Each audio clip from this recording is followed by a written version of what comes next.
welcome back. This is part 2 of our 5-part tutorial series on how to sculpt in Blender. In this tutorial, we're going to go through some of the brushes that I use the most. Now, these aren't the only brushes that you ever need to use, but it's a good starting point. Okay, let's get started. I'm just going to remesh our cube here. So I'm going to turn on wireframe just so that you can see what I'm doing, just in case you didn't see the first tutorial. Click remesh. We're going to change our voxel size to 0.05, enter, and remesh. And there we go. Now, if you go to remesh and you get an error down here that says object does not have uniform scale, just go back into layout, go to object, apply, and apply scale. Now I'm going to turn off wireframe so we can see what the brushes are doing. And let's start with the draw brush. Okay, so with the draw brush selected, we can see what it does. Basically, you just get to draw on whatever topology you have. Clicking and holding is going to bump everything out. If you hold down Control, it's going to move. Here, let's move to a side where you can see it. If you hold down to Control, it's going to push things in. This is probably the most versatile and probably the most easiest tool to use. It's the one I use the most. Okay, and next we have Draw Sharp. Now this one, it does the same thing as Draw, but obviously it's, as the name suggests, it's going to make it more sharp. Now the difference is the default for this brush is to, I guess, indent the topology. So you can see as we go, it pushes in instead of pulling out. Now, like every other brush, if you hold down Control, it's going to do the opposite. So Control, if you want to do, if you want the topology to come out, and just normal makes it go in. And also don't forget, with all the brushes, if you hold down Shift, it just goes to smooth. And there we go. Okay, and next, one of the ones I use the most is clay strips. This is the easiest way to, I guess, add substance to your object. So if you want to build something out, this is going to be the easiest way to do it. So you can see it's just adding on clay strips, and it's just adding and adding and adding, and you can really start to build out from a basic shape to something a little more complex. Now again, be careful with some of these brushes, because as you go, you're going to start getting into problems like this, where it, on one angle it looks fine, but then you look at it from the side and your topology is just terrible. To avoid this, go slow and don't hold down and click and just keep dragging. Do a little bit and let go of the mouse. Do a little bit and let go of the mouse. And this will just kind of slowly build it out. You can also turn on Dentopo up here. And that'll allow you to just keep building and building as long as it's a large enough area. Where Dentopo starts to fail is if you're trying to do just a small area. And eventually, oh, it's not too bad, but eventually the topology will break down and you'll run into the same problem as before. Okay, the next brush that I use a lot is the Inflate brush.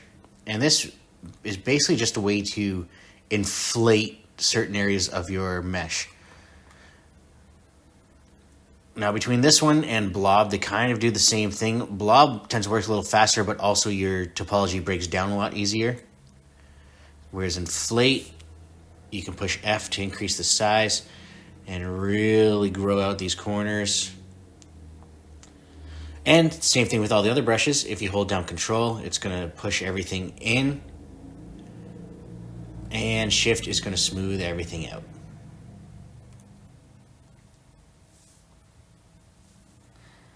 And the next one that I use a lot, well, technically I guess everyone ends up using it a lot, is Smooth. When you hold down Shift, this is the brush that you end up using. So if you hold down Shift, it smooths out. Or if you're already on the smooth brush, it's going to do the exact same thing. Now this is a good way if you find it's smoothing it out too much, or like if the strength is off, or if you need it smaller, this is the time to do it. Okay, And the next tool that I use a lot, just going down the list here, is the scrape tool. This one's great for softening edges. So you can go across an edge and it creates a nice kind of a more realistic, because in real life there aren't many things that have this sharp of edges. And then you can also notice if you start going on the corners, you can flatten them out, kind of like that. Now, one thing to keep in mind, if you want to keep flattening a surface, you have to make sure you're inside that surface. So while I'm in here, everything's just going to get flatter and flatter and flatter. But as soon as I go outside of this triangle that I've made here, as soon as we go outside of it, that's when it starts to kind of soften out these edges. Obviously, it's a great tool either way, but if you're looking for sharp, hard edges, make sure that you kind of use this tool all within one small area. If you're looking for a more rounded edge, you can kind of go up and over, and it just creates a nice round edge.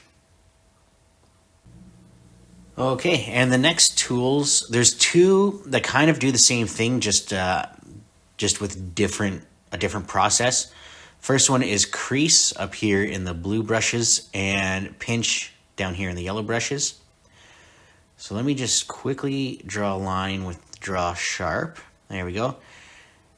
Now, if we go to Crease, what it's going to try to do is it's going to try to push everything left and right into the middle, which is great, other than you kind of start to, if you get going too far, it'll also start pulling down this topology up here and down here. Whereas if you go to Pinch, it's mostly just going to pinch left and right, and it keeps the edges of areas that you didn't want to touch a little cleaner. Now, both do essentially the same thing. It just depends on the area in which that you're working. All right, and the next brush that I use a lot is the snake hook tool. And you'll notice the grab, elastic, deform, and the snake tool, even the thumb, they kind of all do roughly the same thing. I just find snake hook is a little easier to work with because everything happens a little faster. For this though, you are going to want to turn on Dentapo, because without it, as you start pulling away your mesh, you can see it starts to break really easily. Whereas if you go to Dentapo, it's going to create that topology as you pull it out. So you can come out, and it's just going to keep creating topology up to a certain point. You can see we're pretty much at the max here. And then if you want to keep going, you can click and drag again, and we're going to keep going like that. And then also with this tool, it's a good thing once you're done. Now I'm going to turn on wireframe here just to show you. So you can see the density of all these faces compared to here. So we're just going to go to remesh, and with Dentapo off, we're going to go to remesh and remesh again. Now it might take a little while, but that's just going to even out all the topology. And now when you use another tool, let's say you want to go back to smooth, it's not going to break your topology. Now, another tool that I use, not very often, but it's a lot easier. Let's say you're doing a tree with branches and you realize, oh, this one came off to the side a little bit, or it's down too far, I want it to point up. The pose tool here, let me just turn off the wireframe. The pose tool, it allows you to move parts. Basically, you get to set the pose of your object. Now, the size of your brush matters for this one. You can see the line only goes, the white line in the middle only goes to the outer yellow circle. So that's going to be the part that you move. So let's say we wanted to move this whole branch. You increase the size, and then we'll go to the edge, and now we can move the whole branch up or down. Now this is a great tool, so you don't have to rig any object that you have. If you're only going for just a easy pose, but you will notice if you start to go too much in, it's really going to start breaking your topology. Just something to keep in mind. Okay, and we're down to the last two brushes. I guess one's an actual brush, the other one is the masking tool. But down here, you'll see a cloth brush, if you can call it a brush. This one's great if you want to make wrinkles. It's great for making ripples in water, things like that. With the cloth brush selected, you can just start to pinch things together. And now takes a lot out of your computer. So make sure you have a good computer. I do not. But you'll see it just kind of starts creating this, I guess it's a cloth effect, but you can see how versatile this can be. This could be wrinkles under someone's eyes. It could be ripples in the water, things like that. It's a great tool to use. Now, the last one I'm going to show you is the masking tool, which I think this is one of the most important things to know in sculpting. Now, the masking tool, it's this brush right here that says mask. There's also these options, the box mask, box hide, things like that. I usually only use the mask brush. Now, once you start painting with it, you'll notice how whatever you paint turns a darker gray. These are the areas that aren't going to be touched. And everything that hasn't been, everything that isn't a darker shade of gray is things that you can edit. Now you will notice it is, it's not that dark of a gray. That's because our strength is still at 0.5. So we're going to change our strength to 1. And now when we paint, you can see that there's no question about like fading. Now, if you do want kind of a faded effect, you can change the strength and go light around the edges and heavier in the middle. That's up to you.